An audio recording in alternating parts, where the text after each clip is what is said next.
شاء الله النهاردة مزرعة ومنتجع على مساحة 85 فدان في الكيلو 90 طريق مصر الإسكندرية الصحراوي اتجاه القاهرة. الواجهة بتاعته 220 متر.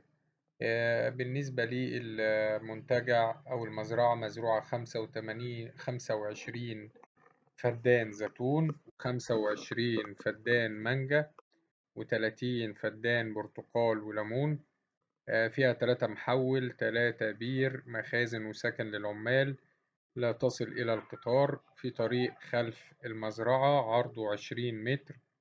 المزرعة ليها عقد نهائي مالك أول، حيازة زراعية، لا يوجد عليها ديون أو التزامات.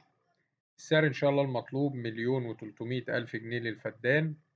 رقم التليفون هيظهر في آخر الفيديو. تاريخ العرض 9/8/2024.